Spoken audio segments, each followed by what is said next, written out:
है ज्ञान वैविध्य चैनल। हमारा विज्ञान विषय में प्रमुख प्राकृतिक संसाधन वाला लेसन चल रहा था, जिसके अंदर आज हम लेने वाले हैं वन्य जीव संरक्षण। वन्य जीव संरक्षण से अभिप्राय क्या है?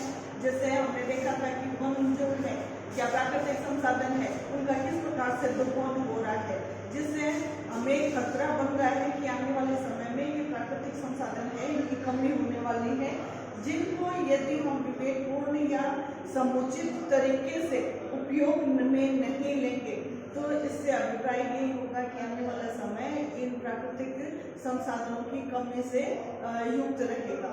अतः हमें इनका जो संसाधनों का पूरी तरह से प्रोटेक्शन है, संरक्षण है, वो करना अनिवार्य है। आज हमारा जो टॉपिक है वो है वन्य जीव संरक्षण, यानी वन्य जीव। जीव सभी है, जंतु भी आते हैं और पेड़ पौधे भी आते हैं, यानी जो सजीव है वो जीव है। तो ऐसे स्थिति में जो वन्य जीव है उनका संरक्षण हम कैसे कर सकते हैं? हजारों प्रकार की प्रजातियां हैं पादपों की, हजारों से लाखों प्रकार की प्रजातियां हमारे जंतुओं से संबंधित हैं। जैसे हम भारतवर्ष की बात करें तो हमारे भारतवर्ष में जैव विविधता लगभग पूरे विश्व की 8.1% पाई जाती है। जैव विविधता से क्या अभिप्राय है? जैव विविधता से अभिप्राय होता है जैव विविधता यानी अलग अलग विविधता, अलग अलग जातियां। जैसे हम जंतुओं की बात करें, एक कोशिकीय प्राणी होते, बहुकोशिकीय प्राणी होते। अब एक कोशिकीय प्राणी है उनके अंदर जैसे हम प्रोटोजोवन वर्ग को लेते हैं, बहुकोशिकीय प्राणी है उनमें भी हम कशेरुकी प्रकार के प्राणियों को अलग अलग श्रेणी में हम अध्ययन करते हैं। अगर हम भारतवर्ष की बात करें तो भारतवर्ष में जैसे मैंने बताया है कि 8.1% जैव विविधता यानी प्रजातियां पाई जाती हैं, 8.1%, जिनके अंदर मुख्य रूप से यदि हम देखें तो वो है स्तनधारियों की 500 स्तनधारी जो प्राणी है उनकी लगभग 500 प्रजातियां मतलब जातियां पाई जाती है। ऐसे ही यदि हम और जातियों को देखें, जैसे पक्षियों की 1200 है, पक्षी वर्ग है उनकी 1200 प्रजातियां हैं। सर्प की देखें यानी रेप्टिलियन वर्ग में है लगभग 220 जातियां हैं, प्रजातियां हैं। उभयचर की 142 है, छिपकलियों की लगभग 150 प्रजातियां अपने यहाँ पर पाई जाती है, 150 पाई जाती है। घड़ियाल की और सभी कछुआएं, घड़ियाल है, इन सब की अलग अलग संख्याएं हमारे देश के अंदर मौजूद है। तो इन सब का संरक्षण करना हमारा कर्तव्य है। ये 220 है। तो इस प्रकार से विभिन्न प्रकार के जैव की जो विविधता है वो लिए हुए हमारा देश है। किंतु आज का जो समय है वो समय क्या है कि ये जो जैव विविधताएं हैं वो क्या हो रही है, धीरे धीरे कम हो रही है, अर्थात प्रजातियां हैं वो विलुप्त हो रही है। यदि ये प्रजातियां विलुप्त होती रहेगी तो आने वाले समय में जो प्राकृतिक संतुलन है, जिसको हम क्या बोलते हैं, प्रकृति के द्वारा जो संतुलन बना हुआ है, जिससे कि जैविक और अजैविक घटक आपस में एक दूसरे से अन्योन्य क्रिया पर आधारित है, तो उनका ये जो अन्योन्य क्रिया स्रोत बना हुआ है वो डायरेक्टली या इनडायरेक्टली प्रभावित होगा, जिससे कि असंतुलन की स्थिति आ सकती है। जैसे मोस्टली हम नोटिस कर रहे हैं टेम्परेचर है उसमें लगभग दिन प्रतिदिन बढ़ता जा रहा है। तो ये टेम्परेचर क्यों बढ़ रहा है, उसका क्या कारण है? टेम्परेचर बढ़ने का कारण बहुत सारे हैं, लेकिन उनमें जैसे हम ग्रीन हाउस गैस ले सकते हैं जो एक महत्वपूर्ण कारण बन रहा है। जो CFC गैस, वातानुकूलित जो उपकरण होते हैं उनसे उत्सर्जित होने वाली गैस है वो भी क्या कर रही है, तापमान में वृद्धि कर रही है। तो ये सारे इफेक्ट कहाँ जा रहे हैं? इस प्रकृति के द्वारा प्रकृति के अंदर ही जा रहे हैं। भेजने वाला कौन है? मनुष्य, क्योंकि सबसे बुद्धिमान तो मनुष्य ही है। अब मनुष्य इन चीजों को फैलाता रहेगा, अर्थात इस प्रकार की प्राकृतिक असंतुलन को बनाने में वो मददगार बना हुआ है। तो ये कंडीशन चलती रही तो आने वाले समय में पृथ्वी पर जो आज हम मानकर चल रहे हैं, भारतवर्ष की केवल बात कर रहे हैं, 8.1% जैव विविधता है, तो आने वाले समय में ये जैव विविधता नहीं रहेगी। उसका कारण कौन है?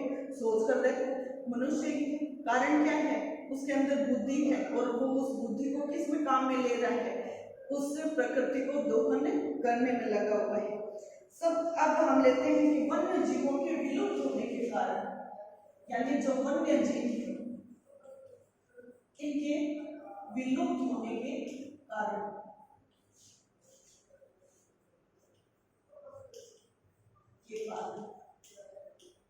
सबसे महत्वपूर्ण कारण क्या है? सभी को पता है, सबसे महत्वपूर्ण कारण होता है जनसंख्या वृद्धि। जनसंख्या वृद्धि, दिन प्रतिदिन जनसंख्या बढ़ रही है। वो जनसंख्या बढ़ रही है, इसका मतलब उस जनसंख्या को अपने आवास के लिए वन पर आधारित रहना पड़ रहा है। क्यों? क्योंकि वो वन को काट करके अपना आवास बनाएगा। खेत वगैरह है उनमें भी आजकल हम मोस्टली देखते हैं ढाणियां बन गई है। ढाणियों का मतलब क्या है? मकान बन गया, थोड़े से क्षेत्र में खेती हो रही है। पहले क्या होता था? बहुत बड़े क्षेत्र में खेती का कार्य होता था, कृषि का कार्य होता था। लेकिन आज स्थिति ये है कि जनसंख्या बढ़ने से, परिवार में सदस्यों की संख्या बढ़ने से 1 से 2 परिवार, 3, 4 इस प्रकार से परिवार का विभाजन हो रहा है। और वो विभाजन हो रहा है तो उनको रहने के लिए आवास की आवश्यकता है। वो आवास कहाँ बनाएंगे? खेत में जाएंगे, जंगल में जाएंगे। उनको कारोबार चाहिए तो कारोबार के लिए क्या करेंगे? वो वन में जाएंगे, जंगल के जो पेड़ होंगे उनकी कटाई करेंगे। जब जंगलों की पेड़ की कटाई होगी तो इसका मतलब क्या है? प्रकृति किस प्रकार से असंतुलित हो जाएगी? पेड़ ने क्या कर रखा है? उस वन क्षेत्र के अंदर मिट्टी का जो कटाव है उसको रोकने के लिए वो पेड़ वहां पर साए का पहला कार्य। दूसरा, पेड़ जो है वो वर्षा को लाने में मददगार है, ठीक है। तीसरा, पेड़ है तो विभिन्न प्रकार के पक्षी या अन्य जीव जंतु वहां पर मौजूद रहते हैं। अब जैसे पेड़ की कटाई हो गई ना तो बारिश आएगी। सामान्य तौर पर जो बारिश होती है वो उसका जो मात्रा होगी वो क्या हो जाएगी? घट जाएगी। और बारिश आएगी तो क्या होगा? मिट्टी का कटाव होगा। मिट्टी का कटाव होगा तो क्या होगा? वहां पर धीरे धीरे जो वनस्पतियां हैं जिनमें विविधताएं हैं वो क्या हो जाएगी? कम हो जाएंगी। दूसरा, जो छोटे पेड़ होंगे, छोटे पादप होंगे, उनके लिए भी वो स्थिति क्या हो जाएगी? प्रतिकूल बन जाएगी। अब जंगल में निवास करने वाले जो अन्य प्राणी हैं वो भी क्या हो जाएंगे? असुरक्षित हो जाएंगे।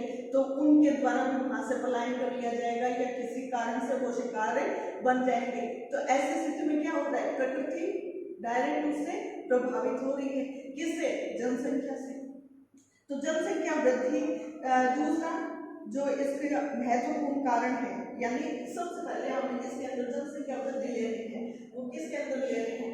जो प्राकृतिक आवास है उनसे संबंधित है कि जनसंख्या वृद्धि का कारण हो सकता है। दूसरा, जो जल परियोजनाएं बनती है,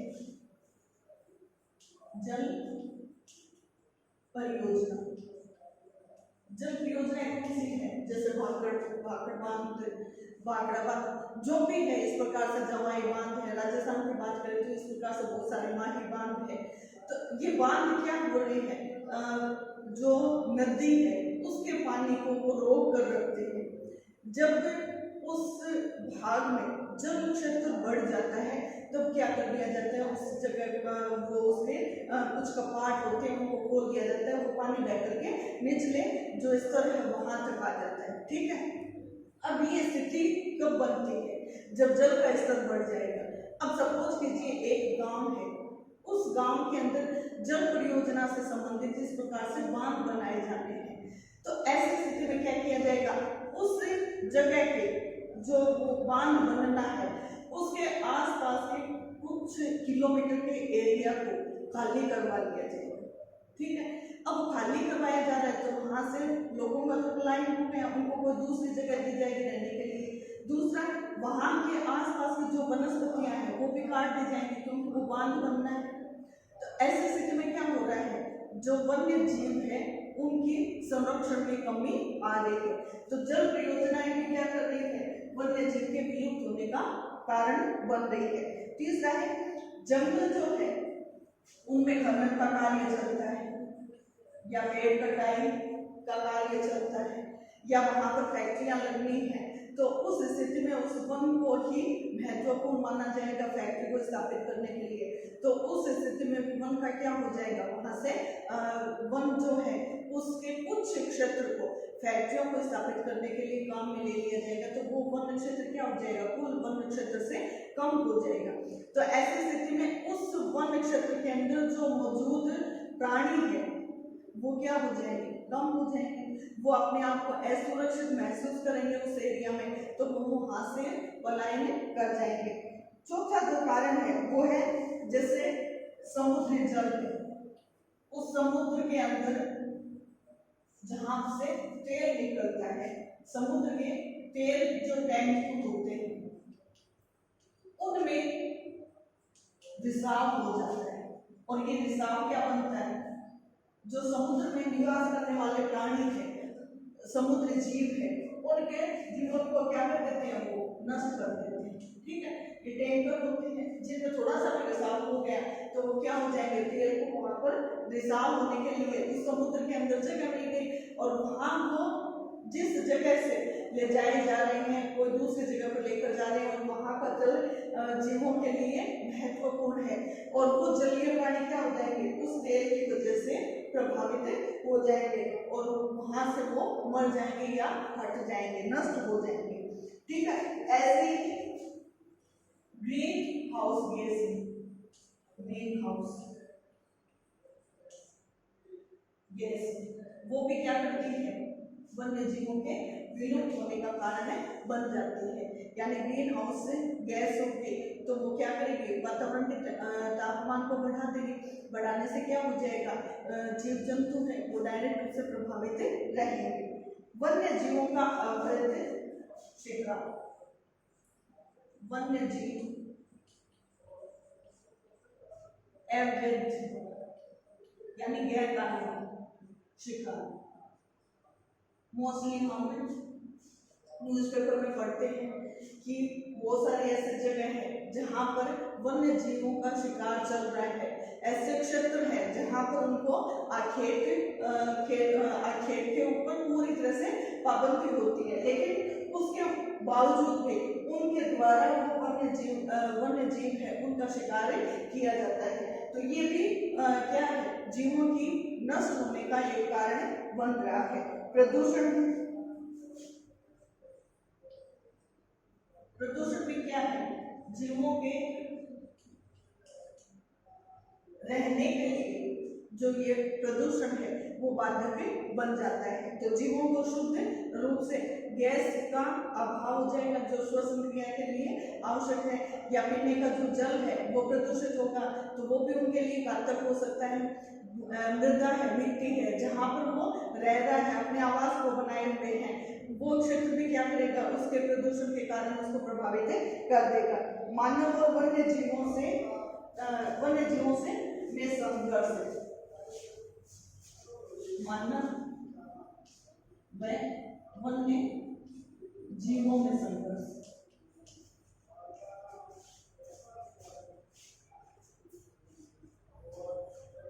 कुछ हद तक ये भी एक कारण है कि वन्य जीव है और मानव है, उन दोनों में आपस में संघर्ष होता है।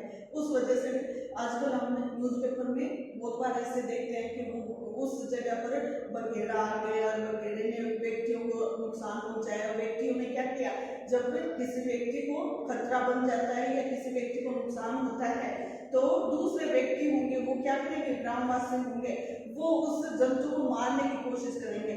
नॉर्मली हम देखते हैं आजकल सांप की जो जातियां हैं, प्रजातियां वो काफी बढ़ रही है, वो सांप की संख्या बढ़ रही है, गांव के प्रत्येक घर के अंदर उनको खतरा रहता है, तो जैसे सांप घर में आता है तो उसको मार दिया जाता है। इसका मतलब वो जाति क्या हो रही है, धीरे धीरे उसको क्षति हो रही है, कमी आ रही है। तो ये क्या है, एक प्रकार से मानव और वन्य जीवों के बीच में संघर्ष है। तो इस प्रकार से ये बहुत सारे ऐसे कारण हैं जिनके आधार पर हम कह सकते हैं कि वन्य जीव है उनके विलुप्त होने के विभिन्न कारण हैं। इन कारणों पर यदि हम नियंत्रण कर ले तो वन्य जीवों को संरक्षित हमें कर सकते हैं।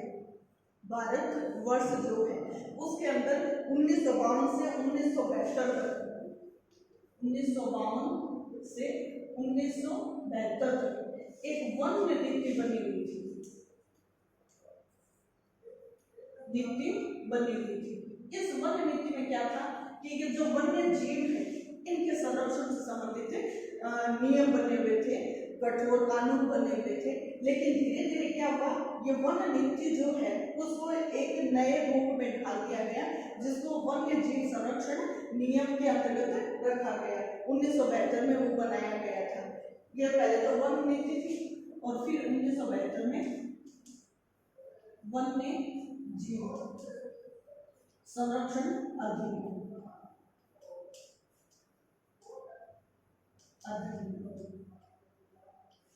बनाया गया, जिसके आधार पर कि कोई भी व्यक्ति यदि किसी वन्य जीव का शिकार करता है तो उसके लिए कोई ना कोई ऐसा कानून होगा जिसको ध्यान में रखते हुए उसको सजा या जो भी उसका जुर्माना होता है वो उसको देना होता है।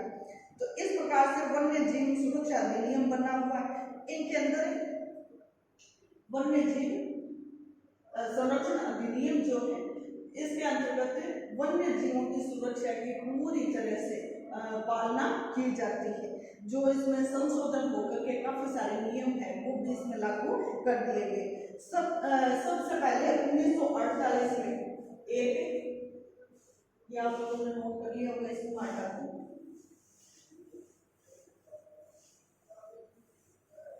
1948 में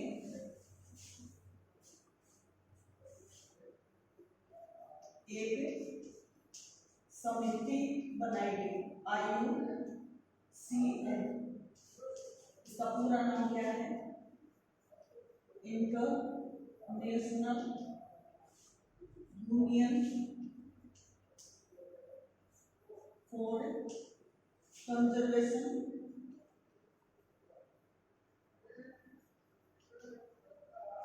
ऑफ नेचर। I से इंटरनेशनल, U से यूनियन, C से कंजर्वेशन यानी संरक्षित, प्रकृति का संरक्षण। इससे संबंधित एक ही यूनियन का गठन किया गया था 1948 में। कॉम्पिटिशन और एग्जाम में भी इस टाइप के क्वेश्चन पूछे जाते हैं। इसके फुल फॉर्म में आप लोगों को एग्जाम में भी पूछ सकते हैं, तो ये फुल फॉर्म हमें ध्यान में होना चाहिए। इसके अंतर्गत एक बुक थी जिसको रेड डाटा बुक कहा जाता है। रेड डाटा बुक का मतलब है खतरे के निशान पर, यानी खतरे की ओर बढ़ती हुई जातियों का इसके अंदर वर्णन किया हुआ है। खतरे की ओर का मतलब जैसे विलुप्त की कगार पर है या विलुप्त हो चुके हैं उन कैटेगरी की या उन जो स्पीसीज है उनका इसके अंदर उल्लेख किया गया है। जैसे इसके अंदर भी 4 प्रकार से आपको संरक्षण प्रदान करने के लिए जातियों को 4 प्रकार से परिभाषित किया गया है। नंबर 1 विलुप्त जातियां जो इस रेड डाटा बुक के अंदर है। विलुप्त का मतलब क्या है, जो अब धरती पर नहीं, पृथ्वी पर नहीं है, विलुप्त जातियां। जैसे एग्जांपल बता सकते हो क्या? Yes, dinosaur.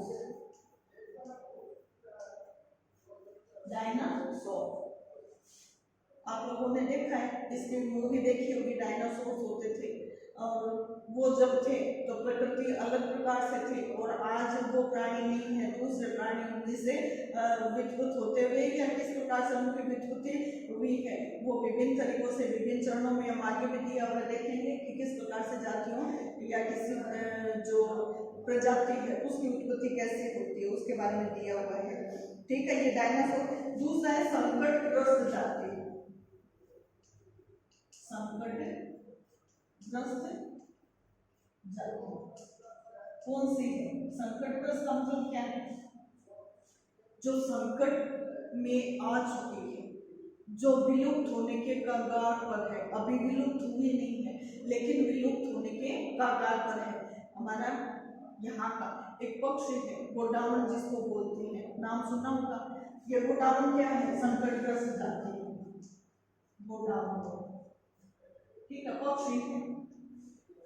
ये गोडावण संकटग्रस्त जाति में शामिल किया गया है, यानी इसके बारे में रेड डाटा बुक के अंदर इसका उल्लेख मिलता है, ठीक है। गोडावण है, गेंडा भी इसके अंदर रखा गया वगैरह, वो भी जाति कम हो रही है तो उसको भी इसके अंतर्गत रखा गया है। तीसरा है सभ्य जाति, सभ्य जाति, वे जातियां जो संकटग्रस्त जाति में आने वाली है यानी विलुप्ति की ओर बढ़ने वाली है, उन जातियों को इसके अंतर्गत शामिल किया गया है। चौथी है दुर्लभ जाति। इसके बारे में तो आप लोगों ने पढ़ा होगा। दुर्लभ जाति जो क्षेत्र विशेष तक ही सीमित है, जैसे हिमालय भालू है, पांडा है, हिमालय भालू, तो ये क्या है? हिमालय क्षेत्र में ही इसकी जो जाति है वो हिमालय क्षेत्र तक ही सीमित रह गई है। इसका मतलब ये क्या है? दुर्लभ जातियां हैं, एक क्षेत्र विशेष तक ही सिमट करके रह गई है, जिनका संरक्षण करना अति अनिवार्य है। ऐसा ही पांडा होता है, तो वो पांडा भी क्या है? उस क्षेत्र विशेष तक ही सीमित रह गए हैं, विशाल पांडा बोलते हैं। अपर्याप्त जातियां, पांचवा है अपर्याप्त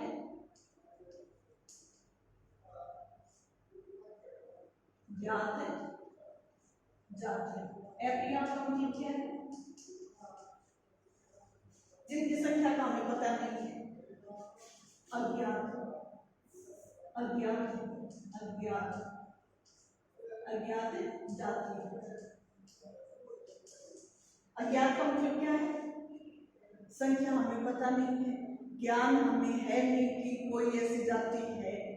तो ऐसी बहुत सारी जातियां हैं जिनकी अभी भी खोज होना बाकी है, पृथ्वी पर है, लेकिन उनके बारे में हमें कोई भी जानकारी नहीं है, तो उनको भी इसके अंदर उल्लेखित किया गया है। तो ये रेड डाटा बुक है जिसके अंदर विभिन्न प्रकार से हम देख सकते हैं कि इनका किस प्रकार से अध्ययन किया जाता है। इसका स्क्रीनशॉट ले लीजिए जिससे कि इजीली आप कर सको। अब आगे हम लेने वाले हैं जो वन्य जीव उनके संरक्षण में और हम क्या क्या उपाय कर सकते हैं, या हमारे गवर्नमेंट के द्वारा या हमारे सरकार के द्वारा या हमारे कानून के द्वारा किस प्रकार से इनके संरक्षण को और भी सारा मिल सकता है, उसके लिए इसमें दिया हुआ है। वन्य जीव संरक्षण में है, वन्य जीव संरक्षण अभी हमने लिया था कि किस प्रकार से उनका संरक्षण किया जा सकता है। इसके अंतर्गत ही हम और देखते हैं जैसे राष्ट्रीय उद्यान, राष्ट्रीय उद्यान, राष्ट्रीय उद्यान से क्या अभिप्राय है? राष्ट्र की एक धरोहर, राष्ट्र के द्वारा ऐसे क्षेत्र को संरक्षित घोषित कर दिया है जिसके अंदर ना तो आप और हम नॉर्मली जा सकते हैं कि हमें लकड़ियां चाहिए तो हम उसमें चले गए, या हमें कोई वनस्पति चाहिए तो हम वहां चले गए, या हमें किसी जानवर से लेना देना है हम वहां चले गए, ऐसा कुछ नहीं है। हाँ, उसका कुछ क्षेत्र ऐसा जरूर है जिसको सिर्फ पर्यटन के आधार पर देखने की अनुमति रहती है, बाकी वहां पर कोई भी निजी जो कारोबार है वो वहां से नहीं किया जा सकता, यानी उसको कोई भी व्यक्ति को किसी भी प्रकार की वहां पर मंजूरी नहीं है कि वो अपना कोई भी व्यवसाय वहां पर शुरू कर दे या उसके द्वारा ही उसका व्यवसाय चल सके, ऐसे पूरी तरह से पाबंदी रहती है। राष्ट्रीय उद्यान नाम तो सुना है ना? अपने राजस्थान में कौन सा है राष्ट्रीय उद्यान पता है? रणथंभौर राष्ट्रीय उद्यान है। रणथंभौर बहुत सारे पेड़ पौधे भी और विभिन्न प्रकार के जंतुओं का भी उसमें समावेश किया गया है। एक मुकुंदरा हिल्स जो नॉर्मली अभी कोटा के अंदर बनाया गया है, राष्ट्रीय उद्यान है, जिसके अंतर्गत विभिन्न प्रकार से उस क्षेत्र को जो नीचे ढाल में जो गांव है या जो आवासीय जगह है उसको वहां से खाली करवा लिया गया है, उसको पूरी तरह से कंजर्वेशन एरिया बना लिया गया है, संरक्षित क्षेत्र के रूप में उसको घोषित कर दिया गया है। तो ये राष्ट्रीय उद्यान की ही कैटेगरी में है। भारत में हम बात करें तो जैसे काजीरंगा राष्ट्रीय उद्यान है जो कि असम में है। इसके अलावा सतपुड़ा है, एमपी के अंदर है। सुंदरवन है, नाम सुना होगा सुंदरवन, पश्चिमी बंगाल के अंदर है। राजस्थान के अंदर यदि हम बात करें तो अभी मैंने बताया रणथंभौर एक केला देवी करौली के अंदर ये मौजूद है। तो ये विभिन्न प्रकार से क्षेत्रों को ऐसे बना दिया गया है जहाँ पर ना तो कोई व्यक्ति अपना व्यवसाय कर सकता है, ना ही कोई व्यक्ति वहां पर कोई शिकार कर सकता है, ना ही कोई व्यक्ति वन की कटाई कर सकता है। दूसरा है अभयारण्य। ये भी क्या है, एक संरक्षित क्षेत्र है। जैसे अपने यहाँ पास में यह ताल छापर, यहाँ से लगभग 14 से 15 किलोमीटर की दूरी पर है। ये ताल छापर है, काले हिरणों से संबंधित है, यानी काले हिरणों को वहां पर आवास के लिए जगह प्रदान की गई है। सिर्फ काले हिरण ही नहीं है, वहां पर और भी हिरणों की प्रजातियां हैं। हिरण के साथ साथ में वहां पर विभिन्न प्रकार के पक्षी भी हैं जो कि लगभग दिसंबर, जनवरी और फरवरी के महीने में प्रवास पर आते हैं। कुछ समय के लिए आते हैं, फिर वापस वो पलायन कर जाते हैं। तो ये अभयारण्य में क्या है, एक ऐसा संरक्षित एरिया है जो पर्यटन के लिए तो खुला रहता है, लेकिन किसी भी प्रकार के शिकारों के लिए वहां पर पूरी तरह से पाबंदी रहती है। जैसे राष्ट्रीय उद्यान में है, बिल्कुल ऐसा ही इसके अंदर है। और भी है अपने राजस्थान में, जैसे सरिस्का है, अलवर के अंदर है, केला देवी वाला है वो करौली के अंदर है। इसके अलावा जैसे ताल छापर माउंट आबू है, वहां पर एक विशेष जाति है जंगली मुर्गी, सिरोही के अंदर है। माउंट आबू में अभयारण्य है जो जंगली मुर्गी का वहां पर प्रजाति देखने को मिलती है। सरिस्का है, उसके अंदर हिरण है, गोडावन है, उनको देखने को हमें मिलता है। मुकुंदरा हिल्स की बात की थी, दर्रा क्षेत्र है, वहां पर एक अभयारण्य बनाए गए हैं जो कोटा के अंदर है। उसके अंदर बघेला है, जवाहर सागर कोटा गढ़ियाल है, गढ़ियाल के लिए है। एक सीतामाता प्रतापगढ़ के अंदर है अभयारण्य, नाम सुना होगा। वहां पर उड़न गिलहरियां एक विशेष प्रजाति है जिसको हम आसानी से देख सकते हैं, जिसके बारे में सुना है लेकिन हमने देखा नहीं है। केला देवी वाला अभी लिया था, उसके अंदर रीछ जो प्रजाति है वो देखी जा सकती है। नाहरगढ़ है, नाहरगढ़ जयपुर के अंदर है, जिसके अंदर तेंदुआ और सियार जैसे प्रजातियां देखने को मिल सकती है। तो ये विभिन्न प्रकार के अभयारण्य है जो किसी जाति विशेष से जो जंतु है या प्राणी है उनको हम आसानी से देख सकते हैं। तो ये हमारा क्या है, एक ऐसी पहल है जिसके अंदर हम जीवों का संरक्षण कर रहे हैं। तीसरा है बायोस्फीयर रिजर्वेशन। बायो यानी जैव स्फीयर रिजर्व, जीवों के जो समूह है, विभिन्न प्रकार की वैरायटी है, उनके संरक्षण के लिए एक विशेष क्षेत्र होता है जहां पर वो जीव ही विचरण कर सकते हैं। दूसरे कोई किसी भी प्रकार से किसी भी व्यक्ति को या जो पाबंदियां होती है वो पूरी तरह से यहाँ पर भी पाबंदी रहती है। दूसरे सबसे पहले ये जो बायोस्फीयर रिजर्व बना था वो 1986 में नीलगिरी के अंदर बना था। इसके अलावा जैसे जयमंडल अंडमान निकोबार द्वीप समूह है, असम के अंदर है, केरल के अंदर है, यूपी में, एमपी में, राजस्थान में भी है, जिसको थार रेगिस्तान कहा गया है। यानी ये विभिन्न प्रकार से क्षेत्र है जहाँ पर जैसे ये राष्ट्रीय उद्यान की बात करें तो इसके अंदर जो जीवाश्म है उनका या जीवों के जो अंश अवशेष है उनका भी यहाँ पर संरक्षण किया जाता है। तो ये विभिन्न प्रकार से जीवों का संरक्षण करने के उपाय तरीके होते हैं।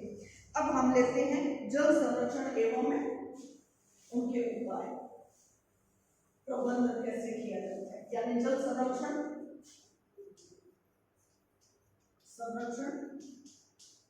व उसका प्रबंधन। जल संरक्षण क्या लिख रहा है? जल, जल ये जीवन है, जल के बिना हम कुछ नहीं कर सकते, जल के बिना हमारा जीवन क्या है? अधूरा है। इसलिए और जल की ही ऐसी स्थिति आ रही है कि आने वाले समय में जल इतना कम हो जाएगा जो पीने के लिए भी जल हमें उपलब्ध नहीं हो पाएगा। तो इसका भी प्रबंधन करना अनिवार्य है। वैसे तो मानते हैं कि लगभग 70% जो पृथ्वी तल है उसका भाग जल है, लेकिन आपको यह आश्चर्य होगा कि लगभग 2.5% ही जल ऐसा है जिसको हम पीने के काम में ले सकते हैं, यानी अलवणीय जल है। बाकी जितना भी जल है कितना बचा? 97.5। ये जल ऐसा है जो कि लवणीय है, यानी समुद्री जल है, जिसको हम किसी भी कार्य में उपयोग नहीं ले सकते। तो आने वाले समय में ये जो जल है इसकी कमी आने वाली है, इसलिए इसका संरक्षण भी अनिवार्य है। अब ऐसी स्थिति में हम देखें कि इसका जल जो है उसका प्रबंधन हम किस प्रकार से कर सकते हैं। इसके लिए 3 सुझाव है, यानी 3 सिद्धांत है। पहला है जल की उपलब्धता बनाए रखना, जल की उपलब्धता बनाए रखना।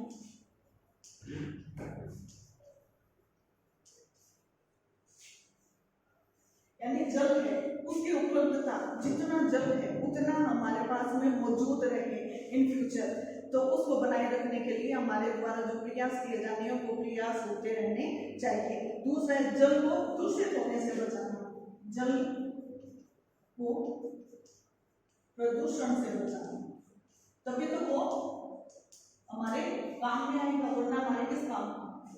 तीसरा है संदूषित जल है उसको स्वच्छ करके उसका पुनर्चक्रण करना, यानी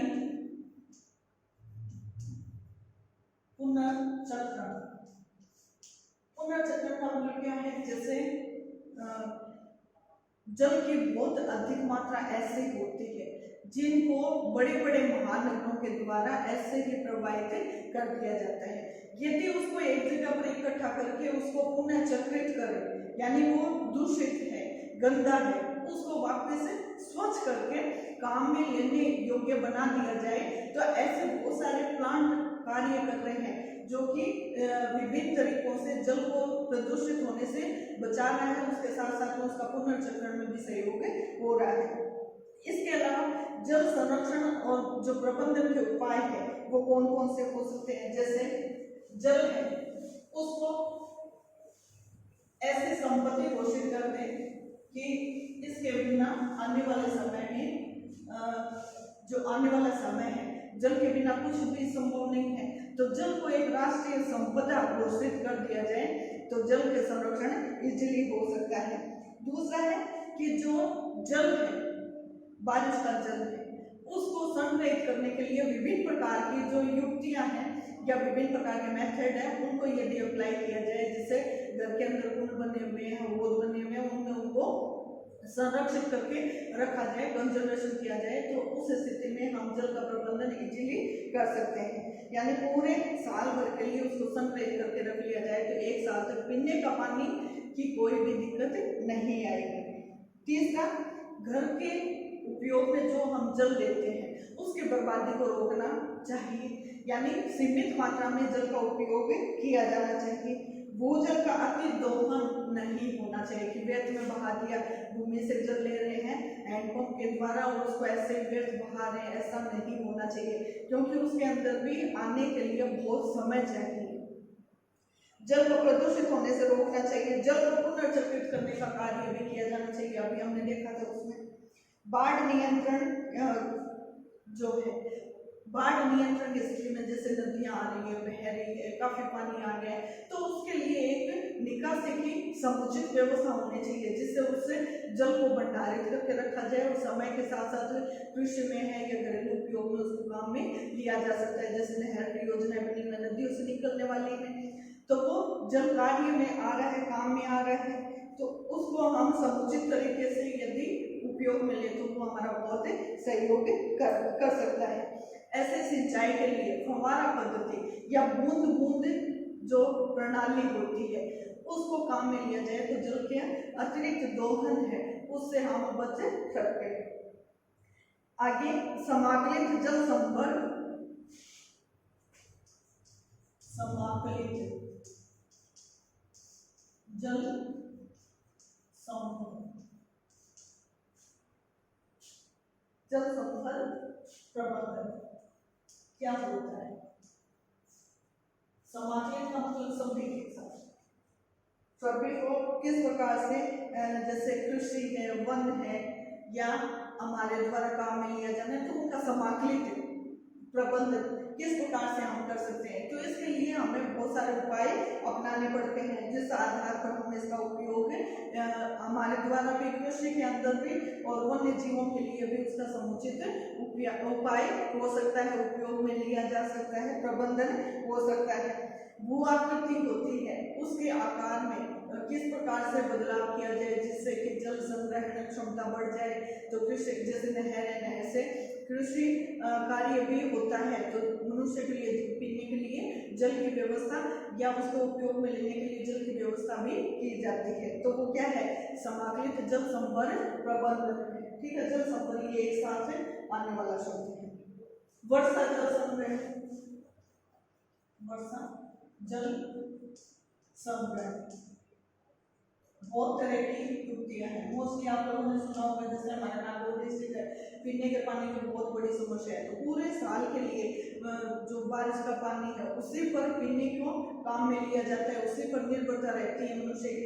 तो ऐसी स्थिति में वो क्या करते हैं, प्रत्येक घर में, लगभग घर के अंदर एक कुंड खोद बनी हुई होती है जिसके अंदर पूरे साल के जल को स्टोर करके रखा जाता है और समय के साथ साथ उसको उपयोग में लिया जाता है। तो ये विभिन्न प्रकार से युक्तियां होती हैं जो वर्षा जल को संग्रहित करने में सहायक होती है। जैसे खड़ी, खड़ी क्या होती है, नाम सुना होगा आप लोगों ने। खड़ी का मतलब होता है कि दो प्रकार से उसमें क्या होते हैं, मिट्टी के टीले होते हैं। एक तरफ से दीवार बना दी जाती है और बीच में खड्डा सा होता है जिसके अंदर जल को संग्रहित करके रखा जाता है। और जैसे ही ये जल की मात्रा कम होती है तो इसके अंदर जब आने वाले समय में, यानी साल भर बाद में बारिश होती है, तो पुनः इसमें इकट्ठा हो जाता है। दूसरा तालाब, तालाब जगह जगह बने होते हैं, फ्लोर पर भी होते हैं और स्लाइड से बने रहते हैं। ये भी क्या है, मिट्टी के अंदर दलदल वाले क्षेत्र में होता है जिसके अंदर जल संग्रहित रहता है, समय के साथ साथ उसको भी उपयोग में लिया जाता है। झील, नाम तो सुना होगा, झील, झीलों की नगरी उदयपुर। ये झील भी क्या होती है, प्राकृतिक और कृत्रिम दोनों प्रकार की होती है, जो अपने इस राजस्थान में बहुत अधिक संख्या में देखने को मिलती है।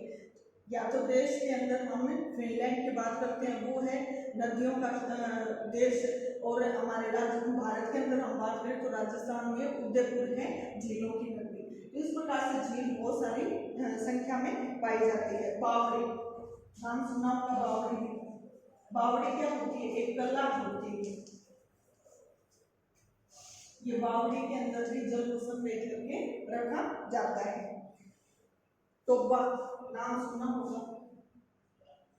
टोबा भी क्या है, जैसे ये तालाब होता है, इसी प्रकार से ढलान वाले क्षेत्र में होता है। अब आगे हम लेते हैं कोयला और पेट्रोलियम का संरक्षण। बहुत छोटा सा दिया हुआ है, उसको अभी हम कर लेते हैं। कोयला और पेट्रोलियम पदार्थ है, वो भी ऐसा प्राकृतिक संसाधन है जिसका यदि हम तरीके से, अपने दिमाग से, विवेक से काम में नहीं लेंगे तो आने वाले समय में उसका भी भंडारण खत्म होने वाला है।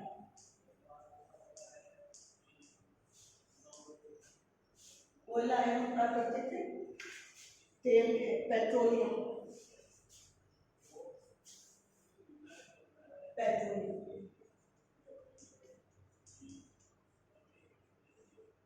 कोयला में विभिन्न प्रकार की विभिन्न प्रकार की वेराइटी देखने को मिलती है, जैसे एंथ्रासाइट्स है, बिटुमनी है, पीट है, लिग्नाइट है। ये विभिन्न प्रकार की इसकी वेराइटियां हैं जिनके अंदर सबसे अधिक कार्बन की मात्रा होती है वो एंथ्रासाइट्स में होती है। पीट जो है उसके अंदर लगभग 27%, यानी एंथ्रासाइट होती है, कोयला है उसके अंदर तो लगभग 94 से 96% तक कार्बन पाया जाता है एंथ्रासाइट में, एंथ्रासाइट्स।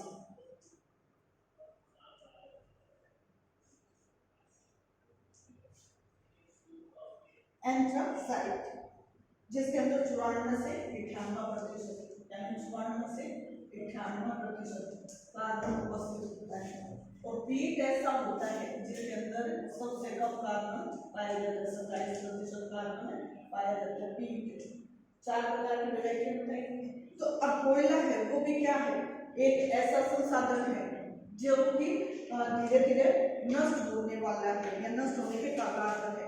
बना कैसे है ये सभी को पता है, जीवाश्म यानी पृथ्वी पर कुछ उथल पुथल हुई जिससे पेड़ पौधे और मनुष्य है या अन्य जो भी प्राणी है वो क्या हुए, दबते गए, मिट्टी के ढेर ऊपर लगता रहा, दबाव बढ़ता गया, तापमान बढ़ गया, जिससे वो वायु की अनुपस्थिति में जलना प्रारंभ हो गया। तो ऐसी स्थिति में उसका जो वायु की अनुपस्थिति में 4 से 14 डिग्री सेंटीग्रेड टेम्परेचर पर वो जब गर्म हो रहा है तो उससे उसका रूपांतरण किस में हो गया, कोयले में हो गया। इसको हम कहते हैं कोयले का भंजक आसवन, यानी कोयले का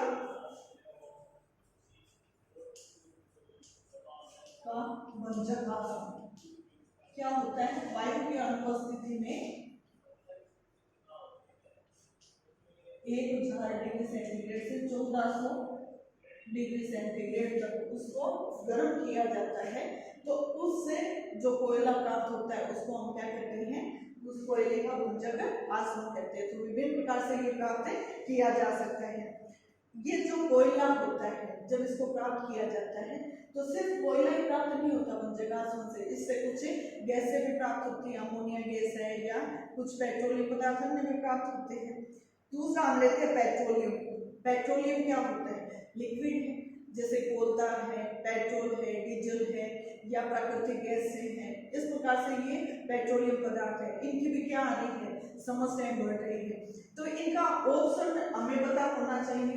जैसे आप लोगों ने नाम सुना होगा बायोडीजल। बायोडीजल क्या है,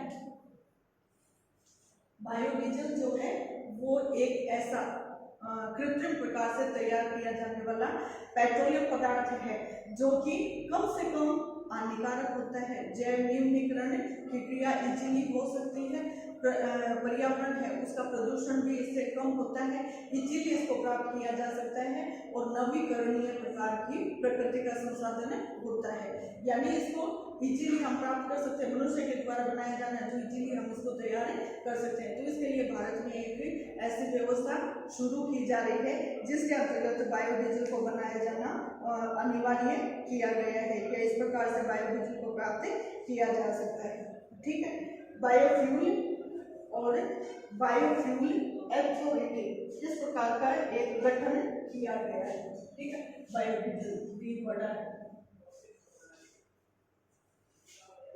एक है सतत पोषणीय, यानी इसी में ही सतत पोषणीय प्रबंधन क्या होता है। सतत पोषणीय का मतलब क्या होता है, कंटिन्यू पोषण की स्थिति में देखें तो कंटिन्यू चलने वाला है, यानी सिर्फ हम तक ही सीमित नहीं है, हमारी आने वाली पीढ़ियों को भी उसकी आवश्यकता रहती है। तो इसका प्रबंधन ऐसा होना चाहिए जो कि सतत पोषणीय विकास के अंतर्गत हो।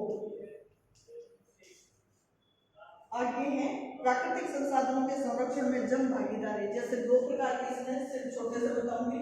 एक तो है चिपको आंदोलन जो आप लोगों ने सुना होगा भी आंदोलन, और इसकी वजह से ही जो खेजड़ी है उसको 1983 में खेजड़ी को राज्य वृक्ष घोषित किया गया था। जोधपुर के पास में खेजड़ी गांव है जहाँ पर अमृता देवी बिश्नोई वहां के उस समय 1730 जिसका वहां के राजा थे, उन्होंने लकड़ी काटने के लिए, अपने घर के फर्नीचर के बनाने के लिए, लकड़ी काटने के लिए अपने सैनिकों को खेतों में भेजा। अमृता देवी ने उसका विरोध किया, वो उसके बेटियां और विभिन्न अन्य जो पुरुष, स्त्रियां और बच्चे थे लगभग 363 की संख्या में थे, वो पेड़ों से चिपक गए और उनको भी उनके साथ में काटने का आदेश दे दिया था। इस बलिदान, इसके इस कार्य के लिए राजस्थान के अंदर खेजड़ी वृक्ष को 1983 में राज्य वृक्ष घोषित किया गया और उस क्षेत्र में आज भी खेजड़ी के वृक्ष को नहीं काटा जा सकता है। ठीक है, एक शब्द है एपिकोट। एपिकोट सुंदरलाल बहुगुणा के द्वारा कर्नाटक में इसी प्रकार का, यानी पेड़ों से चिपक जाना, एपिकोट का मतलब भी चिपकना होता है। तो एपिकोट कन्नड़ शब्द है, वो भी क्या हुए, लोग बाग चिपक गए, पेड़ों को काटने नहीं दिया। आज भी वहां पर ये व्यवस्था की गई है कानून के द्वारा कि 1000 फीट से ऊंचाई पर जितने भी हरे पेड़ हैं उनको काटना नहीं है। अगर काटा गया तो उसके विरुद्ध कोई ना कोई कानूनी कार्रवाई की जाती है। तो इस प्रकार से हम देखते हैं कि कैसे लोगों ने अपना बलिदान दिया और उस आधार पर विभिन्न प्रकार से इनकी जन भागीदारी मानी जाती है, यानी जो प्रबंधन है उनकी जन भागीदारी के द्वारा हम देख सकते हैं। एक खेजड़ी है, उस खेजड़ी का वनस्पति नाम है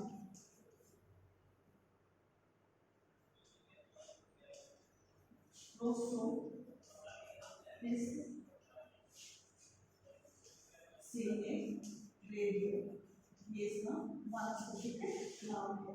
ठीक है, आज के लिए इतना ही। कल हम फिर कोई नए टॉपिक और नए लेसन के साथ में उपस्थित होते हैं। धन्यवाद।